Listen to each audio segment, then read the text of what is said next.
평안에 대해서 말씀드리고 있었습니다. 예수님께서 주시는 평안은 세상이 줄 수 없는 평안이다. 그것은 영원한 승리, 하나님 나라에 근거를 두고 있고, 그래서 예수님께서는 너희가 용감해라, 담대하라 라고 하셨다. 그러나 동시에 우리는 세상에서 환난을 당한다 라고 하셨어요. 그리고 그럼에도 불구하고 담대하고 용감해라. 왜냐하면 이미 사탄을 예수님께서 멸하셨고 이기셨고, 우리는 완전한 승리에 근거한 평안을 가지고 있고, 이것은 예수님께로부터 온 평안이다라는 것입니다.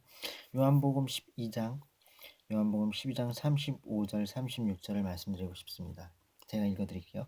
예수께서 이르시되 아직 잠시 동안 빛이 너희 중에 있으니 빛이 있을 동안에 다녀 어둠에 붙잡히지 않게 하라.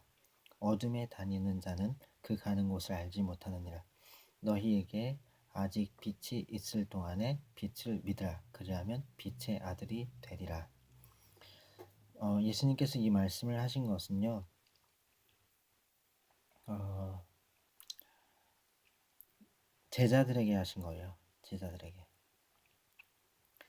예수님께서 많은 무리 앞에서는 비유로 말씀들을 하셨어요. 그리고 제자들에게는 비유를 풀어서 그 의미를 말씀해 주셨어요. 그러면서 제자 중에 하나가 물어봤죠. 예수님, 어째서 많은 무리들한테는 비유로만 말씀하시고 우리한테는 다 풀어주시나요? 그랬더니 예수님이 대답하시기를 저희로 듣기는 들어도 듣지 못하고 보기는 보아도 보지 못하여 고침을 받지 못하게 하려 함이라 그랬어요. 그러니까 제자들은 특별히 하나님께서 부르셔서 그들에게 하나님의 나라를 계시하시고, 그들로 하여금 또 사명이 있게, 제자들은 거의 다 순교하지 않습니까? 그만큼 불같은 복음의 열정의 일꾼들로서 살아가야 했기에 하나님께서 그들에게 더 많은 것들을 계시하신 거죠. 오늘날 이 땅에서도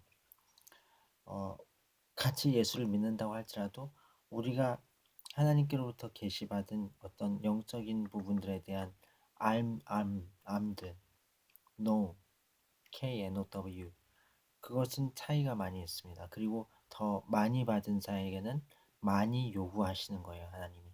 사람들도 그렇고요. 많이 받은 사람들에게는 많이 요구해요, 사람들도. 적게 받은 사람은 적게 요구하고.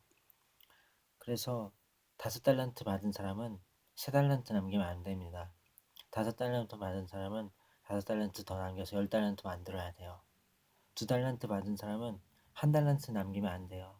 2달란트 받은 사람은 더 열심히 해서 2달란트 해서 4달란트 남겨야 됩니다. 적어도 그 이상 남겨야겠죠. 그래서 예수님께서 우리 각자에게 예수의 영으로 계시해 주시는 것은 차이가 있다라는 것입니다. 근데 지금 이 말씀은 제자들에게 하신 말씀이에요. 35절 36절 다시 읽어드릴게요. 예수께서 이르시되 아직 잠시 동안 빛이 너희 중에 있으니 빛이 있을 동안에 다녀 어둠에 붙잡히지 않게 하라. 어둠에 다니는 자는 그 가는 곳을 알지 못하느니라. 너희에게 아직 빛이 있을 동안에 빛을 믿으라. 그리하면 빛의 아들이 되리라. 여기서 말하는 빛은 예수님 당신 자체를 의미합니다. 그리고 예수님께로부터 나오는 그 진리를 의미해요. 이 예수님의 이 말씀은 총체적으로 볼 때 예수님이 오신 이후 십자가 사건을 의미하는 것입니다. 12장 전체를 읽어보시면 알아요. 요한복음 12장 전체 문맥상 그래요.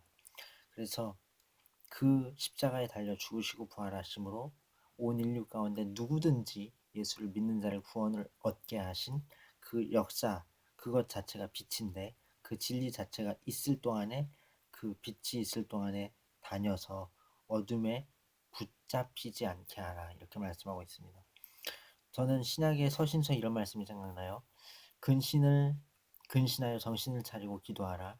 너희 대적 마귀가 우는 사자같이 삼킬자를 찾는다. 우는 사자가 어때요?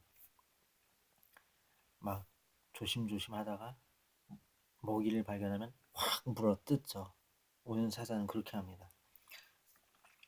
그런데 어둠에 붙잡힌다라는 이 표현은 그거하고 아주 비슷한 어떤 그 그림이 그려지는 것 같아요. 그래서 빛이 있을 동안에 다녀라. 그래서 어둠에 붙잡히지 말아라. 어둠에 붙잡히면 가는 곳을 알지 못한다 그랬습니다. 그러니까 만약에 어떤 교회 밖에 있는 사람들 가운데서 내가 지옥에 갈지도 몰라, 내가 하나님께 징계받을지도 몰라, 뭐 이런 걱정들을 하는 사람이 있다면 그 사람들은 아직 빛 가운데 있는 거예요. 그때 이제 알고 있는 그 빛이 있을 동안에 빛 가운데로 다녀야 되는 거죠. 그렇지만 이거 교회 밖에 있는 사람들에게만 적용할 게 아니에요. 교회 안에서도 앞에도 말씀드렸듯이 각자에게 계시된 그 영역들이, 그 기표가 다 차이가 있단 말이에요. 사람들 앞에서야 저 사람은 전도도 하고, 저 사람은 뭐 봉사도 하네, 저 사람은 헌금을 100만 원이나 하네, 이렇게 대단해 보일 수 있어요. 그렇지만 그 사람에게 주신 건 하나님 원래 1000만 원 하라고 주신 건데 100만 원밖에 안 하는 걸 수도 있단 말이에요. 저 사람은 평생 아주 풀타임으로 복음 전도자로 살아야 되는데 그냥 대충 가끔가다 전도하는 그런 삶일 수도 있는 거예요. 그런 사람이 어떤 거하고 똑같은 거예요. 나 이러다가 징계받는 거 아니야? 나 이러다 지옥 가는 거 아니야? 이런 걱정을 할 만한 상황인 거죠.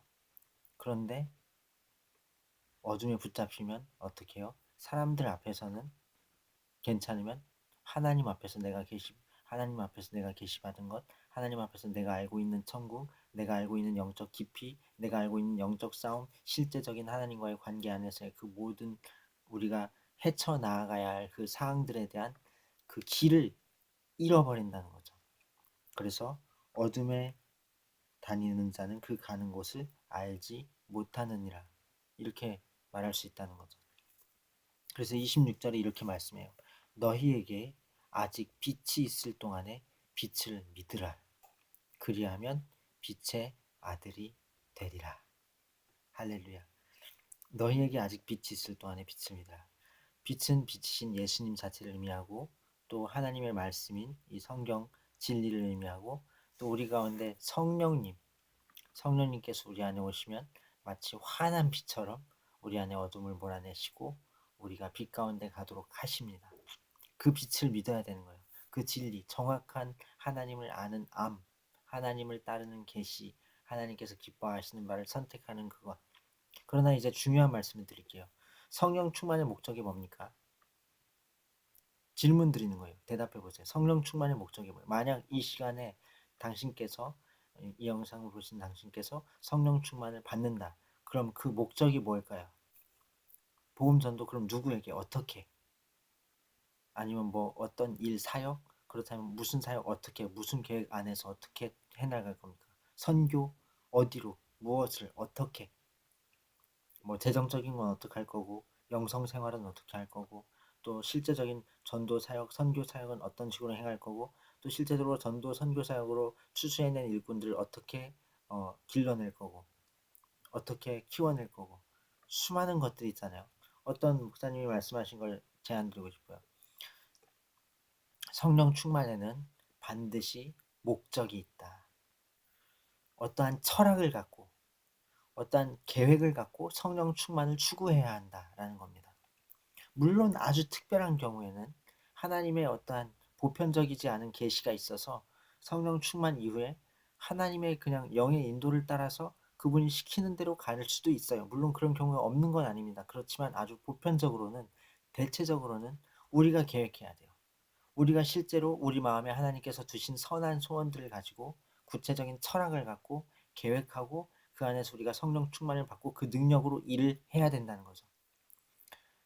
그렇다면 이 지금 말씀드린 것을 다 복합해 보세요. 우리가 영적으로 알고 있는 깊이만큼, 그리고 우리가 하나님께로부터 받은 성령 충만의 능력으로, 그리고 우리가 빛 가운데에서 빛을 믿는 그 하나님의 말씀을 믿고 전진하는 그 빛 가운데 나아가는 나아감으로 하나님의 아들로서의 온전함을 이루는 것으로, 그리고 철학을 갖고 목회면 목회, 어떤 봉사면 봉사, 어떤 구제면 구제, 다스리는 것이면 다스리는 것, 어떤 철학을 가지고 우리가 성경에 갖고 있는 철학은 기본적으로 무엇보다도 예수님을 사랑해야 된다는 거죠.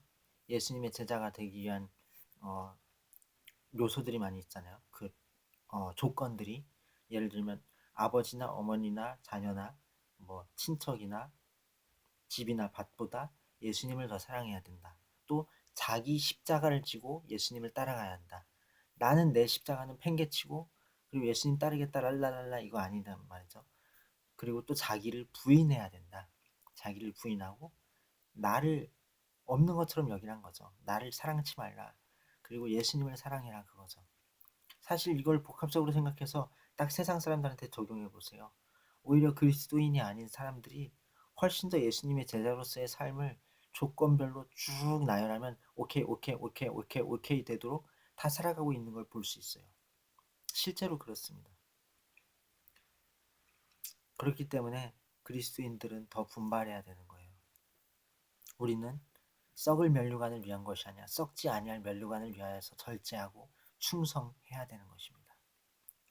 그러므로 성령 충만의 목적이 있고 예수님의 제자된 조건이 있고 그리고 하나님께서 우리 각자에게 부르심대로 달란트가 있는데 오늘 말씀드린 건 우리가 빛 가운데 들어갔을 때 우리 자신을 살필 때 우리가 알고 있는 바 우리 안에 거하시는 기름 부음이 우리를 가르치신 그 성령의 계시에 따라서 우리가 얼만큼 충성하고 있는가 이것을 살펴봐야 할 것입니다. 마침내 우리는 빛에서 빛으로 나아가 광명한 빛 가운데 이르게 될 것입니다.